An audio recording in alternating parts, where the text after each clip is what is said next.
Uh-oh. So it's day 2. I don't consent to this. Yes, how you do? You said you did. I never said anything. It's day 2. What is this?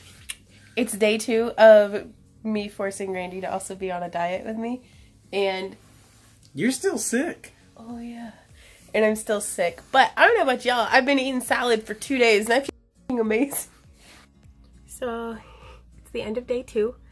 I am super sweaty I just hula hooped my heart out, and it has been a hot minute since I've been inside my hula hoop. You can see Z the lamp. Oh, poor puppy. We left for Arizona and he gets like anxiety, I guess, and tries to chew his tail off. So we had to go and get him a new cone of shame from the vet today. He's very upset. But it's been a hot minute since I was in my hoop, and for those of y'all who don't know what hoop dance is, stay tuned because I'm going to be doing... Poor puppy. I'm going to be doing some tutorials showing how to hoop dance, as well as some videos and stuff. And just, I don't know. I didn't get any video of it today because I just wanted to kind of have... Not that I don't also do the vlog for me, but this is for us. This is like for me and for you guys, but I needed some hoop time, just me jamming out, having fun, not worrying if my pants fall off or anything like that. So, but it was a lot of fun. Like, I really enjoyed that. I hooped until I got a stitch in my side, and I feel like my hands are gonna be bruised because it's a 38-inch poly or HPDM. It's not a polypro, it's the other plastic that they use. Heavy hoop. I love it, and it lights up and it's so pretty. I had a lot of fun. So I'm drinking some more water, some more ice water. Day 2 though of I looked at Randy after I ruined his dinner by putting kale from the garden in it. He normally really likes kale. This time the kale was bitter and I didn't realize it. And so it kind of turned the whole pot that I had made of the stroganoff for him for his meals. So, oops. But he handled that very well. He's like, yeah, I'll eat it anyways. And I'm like, I don't want him to be miserable. But I looked at him and I was like, I'm gonna have to be... Here comes the lamp. There goes the lamp. Keeps running into everything. Baby, come here. I love a lamp. Oh god, he's hooked on my crafting table. Come here, honey. There we go. That's a good lampshade. I looked at Randy and I was like, I'm gonna have to be super diligent every day for the rest of my life, aren't I? And he's like, yep. And I looked at him, Z, and I said, this is gonna be really hard. But he looked at me and he said, you can do it. And I was like, okay. So I'm gonna keep doing it. So let's keep doing it.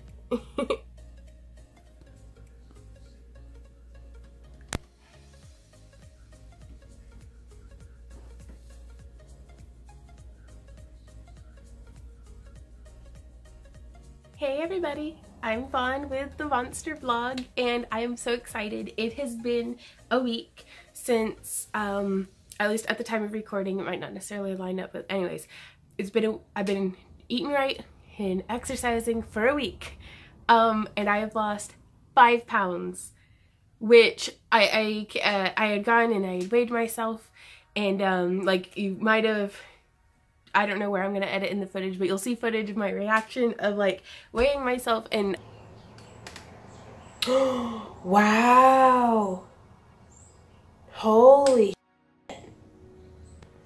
I'm only doing it once a week because I need like constant like feedback, because otherwise I get really distractible, and I think that's why doing this vlog is going to really help me, is really helping me, because I'm doing the vlog every day, shooting a little bit of footage every day, answering y'all's comments every day, and it's keeping me focused, and I need that.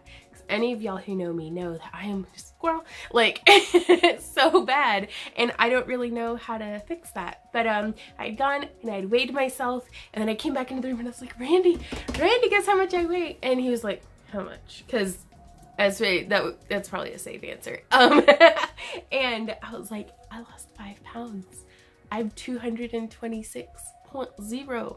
And he's like, that's probably not healthy. And I was like, I've had about 1,700 to 1,900 calories a day for the past week. So I'm in no way starving myself. I've had a lot of really great advice from y'all to not be too obsessive about the numbers and stuff. And I appreciate and understand that. But I also know that I'm really enjoying and I feel like thriving on, but it's like the kind of control that I feel whenever I have budgeted our finances for the month and I have a plan. I'm getting that same feeling from in the morning I do, or sometimes the night before, I do my meal plan for the next day or for the coming day. And I feel in control. I feel like I have a plan that even if things come up, I have it prepped in the fridge and I can grab it, pop it into my little cooler with an ice pack and go, and not be like, oh God, I had like 7 million calories in tacos today. And so like, I don't know, I feel like it's being a positive thing, and I'm gonna stay up to date with y'all. And as soon as it starts becoming something that is not positive, I'm sure all y'all here who I really feel like have my back will be sure to let me know. So I'm being accountable to y'all. Randy's got my back. We've got this. We can do this, you guys. But oh my gosh, 5 pounds. That I was hoping for like 1 pound this week. That like I would have been like, yeah, that'll be pretty cool. Not weighing myself every day has definitely helped, because I don't know, I like that kind of mystery build up to be like, ooh, what am I gonna weigh? It's been 7 days since I checked. So that was really exciting. I do dread the day that, you know, I don't know how I'll react whenever I weigh myself and I haven't lost anything, but I think this week I am going to take measurements of myself, and that way we can know, because I know that the scale doesn't always go down. Sometimes the measurements are going down, and it's not about a constant down, down, down, down, down, down, down, you know, like I'm trying to focus on just getting my eating under control and getting my activity up. The weight loss is a byproduct of these things. So just to clarify, that's where my focus is to keep, you know, I'm mostly focusing just on calories right now. If I can just get myself used to eating 2,000 calories a day, which that doesn't sound like it should be that hard, but clearly for the past decade, I haven't been able to stay under 2,000 calories a day. And that's why even through all of the activity that I do with gardening and hoop dance and going on walks and, you know, other things that I've been inconsistent with, but I still do heavy weightlifting. I still practice yoga. It's just, I just wasn't doing it every day, and I was eating just too darn much. So I'm focusing, at least for this first month, on just getting my calories under control. And then I'll probably break it down a little bit more into look at how many carbs I'm eating a day, look at how much protein, look at how much fat, how much sugar and salt. Those are the main things that I'm worried about. And then I drink a ton of water anyways. Like I've always been really good about I've always got a bottle of water on me. They're just like a baby with a bottle, just nursing, just water all day long. So this past week, it hasn't been too hard, honestly. Like, with the meal planning, every 2.5 to 3 hours, I'm eating something. And it's really helping to have it to where it's like a piece of fruit or a snack that's been pre-prepped, like so I can just grab it out of the fridge, because I don't want to have to cook every 2 to 3 hours. Heck no. I don't want to have to divvy something. I want it to be easy to just grab it and eat, because otherwise my past tendencies have been, it's so easy to just not eat and then be ravenously hungry, make horrible life decisions, and binge. And that's, again, been the cycle that I'll go through, especially whenever I get into a crafty binge, or like I'm working on like a sculpture or something and I don't want to stop. It's like, it takes me like 1 minute and 30 seconds to eat a thing of yogurt. Like, I could probably do to eat a little slower, but whenever it's like, I gotta do this and get back to work, I can eat and get back to work and not get hangry, not get, you know, into a state where I'm gonna be too hungry to cook, like too hungry to feed myself, if that makes sense. And then be like, Randy, can we just have tacos or something? Like, and so, again, Like, I think this is going to be really good. I've had to stop myself from being like, you know, day 1, I did good calories and I did yoga with Adrian. I've done yoga with Adrian for 7 days. I'm about to do day 8, but I wanted to shoot this video before I got all sweaty because her stuff kicks my butt. Like, I did her 30-day yoga challenge, every day of it, like back in 2016, in like the whole month of July. I did it every day out on the porch, actually, or in the hotel room whenever we were traveling. And I've definitely lost a lot of strength since then because it is kicking my butt hard. So hard. But I'm doing it and I'm loving it. And I love the way that she has it, like, she's like, and we're doing a vinyasa. And I'm like, oh god, it's another vinyasa. And she's like, and you can go into child's pose if you need to. And I'm like, okay. Like, so I go into child's pose. And to finish a previous thought, like day 1, I was in with my calorie goals and I did yoga and I was like, I need to go on walks every day, I need to hoop dance every day, I need to like Super Saiyan power mode, just like that. And so I'm actually having to stop myself from going crazy with this new journey energy and being like this enthusiasm and being like, keep your calories under control and do yoga every day for a month and sometimes go on walks. Like, I'll be all right if I start going on a walk every day because some nights we just can't fit it in, like the weather might not be accommodating of it, but I'm having to like stop myself from going overboard because I want this to be sustainable. And I know that if I go just all out right from the get-go, I'm gonna burn myself out quick and then go right back to my old habits. So slow and steady, hopefully, will get us where we're going. Like, take a break. So yesterday, day 7, was exceptionally challenging for me. Every other day of the week, I did pretty okay. The ab one was like really hard. And that's, I feel like with my stomach being the way that it is, like so large, I feel like I'm not just battling gravity and my weakness in my abs, trying to get like my legs up and trying to do the movements with proper posture, but I also feel like I have this resistance of my own mass. Like it's like I have one of those inflated balance balls between my knee and my body that I'm having to like squish. So that's an interesting sensation that I'm like, I hope that goes away. Like, cause I don't mind my stomach. Like, it's bigger than I would like it to be, like aesthetically, but I mind it because I feel like it's getting in my way, like all the time. Like whenever I cook and my stomach presses up against the hot stove, I'm like, ouch. So there's that. Whenever I'm doing dishes and my stomach's pressed up against the counter, it gets all wet. And I know a lot of this would probably be solved by using an apron. But it would probably also be helped by losing quite a bit of mass. But it's, I don't know, I don't want y'all to think that I'm hating on myself, and I don't want y'all to be hating on yourselves either. You know, because it's nothing good comes from being mean to ourselves, I don't think. Like, and that's something that in the video editing and getting video of me doing yoga and stuff this week, whenever I see my body, I am embarrassed and ashamed, but not for the reasons that you might think. It's not because I feel ugly or like, ooh, I'm fat and gross, or, you know, it's none of these things. I'm like, that's me, that's my body. You know, that's the vessel that carries me around this world that I enjoy so much. But I'm embarrassed for my friends and the people that care about me and that I care about, to see how much I've kind of let myself go. You know, it's like, I can't believe I've let myself get this, even if, you know, I don't have any of the symptoms, or, you know, my blood sugar's I'm not diabetic yet. I'm not, you know, yet.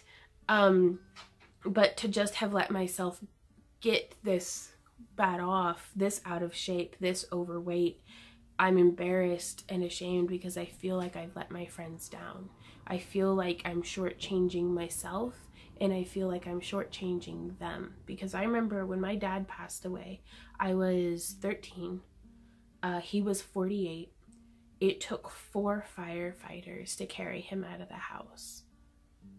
Like, burly, strong, country boy firefighters. Like, been throwing hay bales since they could walk. Firefighters, or since they could lift one, to carry my dad out of the house. He was huge. Like, but he was in a wheelchair. He was basically bedridden for the last, like, 3 or 4 years of his life. And I remember I made his meals. You know, I cooked for him. He never once tried to control his portions. Like, he had this mentality that he was going to go out with a cookie in each hand and a milk mustache. And he did. Like, I actually got to cook my dad his last meal, and it was meatloaf and mashed potatoes and green beans, which wouldn't have been that bad if the portion control had been, you know, had been anything. But no, we always mounded the plates, and I, as a 13-year-old kid, ate just as much as my dad. So to me, there's no mystery as to why I am in the habit of eating as much, is because it just made sense to me. It's like, well, I cooked a meal for three people get equal portions. So I was eating just as much as, like, my 18-year-old, very active, you know, 6-foot-tall brother and my dad. Like, I maybe needed to be having smaller portions, but it never occurred to me, you know. So it's maybe if, and I know it doesn't help to think that way, but I always be like, well, maybe if I cooked better, Dad would have lived longer. Or maybe if I had, but I know that as a kid, that wasn't on me. That was, you know, I learned how to cook from my dad. I learned how to portion from my dad, and he was always, big portions, you know, but he also, I don't know, it's complicated. If it were easy, everybody would do it. But I remember in the years since he has passed, feeling kind of a little bit of resentment towards him, a little bit of anger, like, Dad, why didn't you take, like, you could have, there was this whole life that I feel like he missed out on, of he never got to meet his grandkids, you know, I never got to know him as an adult. He never got to see, you know, I've got siblings who are doing great in their lives with their families and their careers, and it's like he missed all that. And I don't want Randy or Lara or any of y'all that I've become friends with or anything to feel, dang it, Vaughn, I wanted you in my life, you know? Like, I don't want to end such a good thing prematurely short. Like, I don't want to do that. So that's, I don't know why I started talking about that. But, yeah, whenever I look at myself, I'm not like, oh man, I don't look this certain way, so I'm not pretty, or I'm not worthwhile, or I'm not, it's none of that stuff. It's, I look at myself and I'm like, you best get your shit together, because you've got this whole life ahead of you, and you want to be around for that, don't you, Vaughn? And I'm like, well, yeah. And I'm like, so stop eating so darn much and go for a walk. And I'm like, okay. I'm not skipping. Sorry, that's just my internal dialogue portrayed for you guys. But so yeah, so that's my big motivator. But, and I feel like Randy, he's thought I've been beautiful since, I think, the day he laid eyes on me. Hey Randy, did you think I was beautiful back in high school before I had boobs, or I was all frumpy? Do what? Before I met you. Before you met me, you thought I... Is it, you saw me in the hallway, was it? We went to the same high school, and he would see me walking through the halls. I know, do you want to tell it? No. Ah, okay. Can I tell it? Sure. Well, he told me that we, you know, in high school, in the time, in between class blocks, like, periods, I guess, we had, like, 7 minutes to, like, hustle to the next, because it was a quarter of a mile from, like, one end of the school to the other. And so we had to hustle, and it's like he said he would see me in the hallway, and I don't remember how he said it, but he was like, I just thought you were the prettiest thing. He said he thought I was gorgeous, which to him is like the top, like there's nothing higher than gorgeous. And I was just like, and that was back when I was like wearing, like, I refused to brush my hair, and like I never washed my face, so I was like frizzy haired, acne, wearing like old hand-me-down guy clothes. Like I was hard into grunge, and like wanted to be goth but didn't have the money for trip pants. Like I couldn't afford to shop at Hot Topic, so I was like a Goodwill goth. And he liked me, like just looking at me. And then, you know, we started dating, and I started blooming as a person and wearing all these like hippie clothes, and I got down to like, I think my lowest weight was like 145, which for me was quite thin because I've always been very muscular. And it's like, but he loved me at my thinnest and youngest. He loves me just as much now, you know, at 29 and at my heaviest. Like he has loved me striped with stretch marks and, you know, speckled with freckles and like sunburnt or pale. It's like, it didn't matter. Like, and he has taught me over the past 13 years that we've been together to love myself the way that he loves me. And it's hard because I don't think I like me as much as he likes me.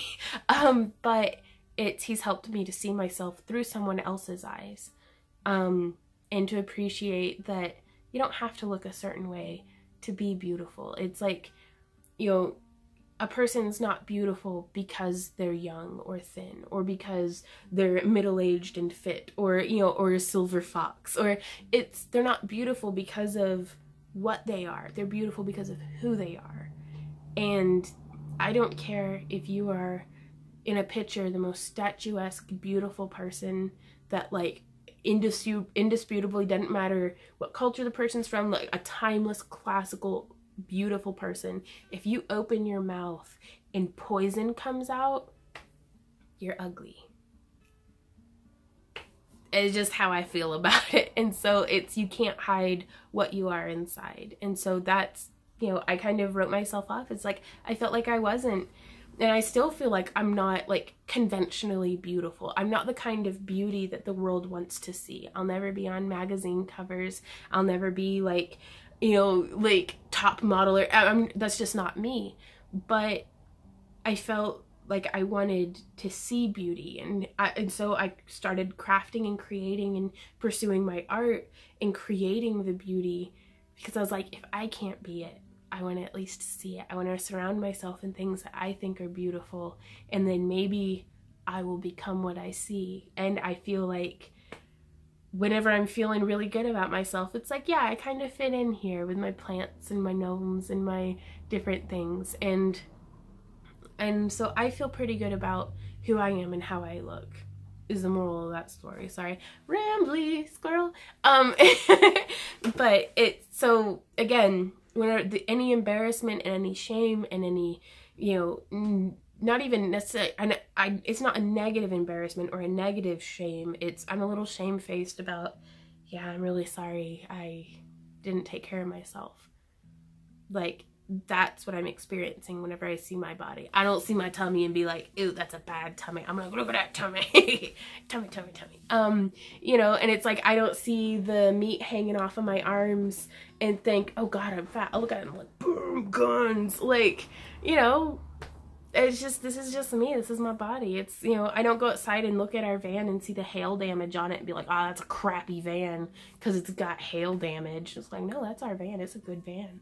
So I don't know. So I'm going to keep trying to challenge myself and challenge y'all to look upon ourselves and each other with kindness and patience and compassion, because the way that we see other people and the way that we judge and perceive other people, we're going to be judging and perceiving ourselves with those same eyes. So whenever you're looking at somebody and their hair's a mess and like, you know, they look wrecked and you're looking at them and judging them, just remember, you're going to be judging yourself, even if it's just on a subconscious level, with that same sharp tongue and those same mean thoughts. But you know, practice on other people. Practice looking at somebody and seeing them don't see somebody and be like, oh, she's so fit, she's beautiful. See somebody and be like, she's beautiful, look at how kind she is. You know, he's beautiful, look at how good he is, you know. And it's like, you know, and then you practice seeing through a different lens, and then maybe you can see yourself through a better lens. So I don't know. I'd like to hear you guys' thoughts on that. But on this note, I rambled quite a bit. This is a really long vlog post. I don't know if I'm going to be posting this in conjunction with the week that I just did. I might actually down here in the corner have the video of like yoga and stuff and have spliced in other things. I don't know. I'm new to this vlogging thing. This is way different than a jewelry tutorial. But I would love to hear y'all's thoughts though, and I look forward to seeing y'all next week to see what is it gonna bring. I don't know. I am looking at different kinds of yogurt though. Activia is super high in sugar. I'm gonna be doing a separate video talking about the food that I'm eating and the changes I'm thinking about making though, because I love y'all's comments. I wanted to thank all of you guys who are my new subscribers, where it's like, this is going, like, I was doing this as like a personal pet project, but it is already, I'm like, wow, this is like, wow. So all of my links and everything will be down in the video description below. You can find me on MyFitnessPal so we can kind of go on this journey together. And just have a great week, you guys, and good luck to the bunch of us in everything that we do. So bye until next time. Bye.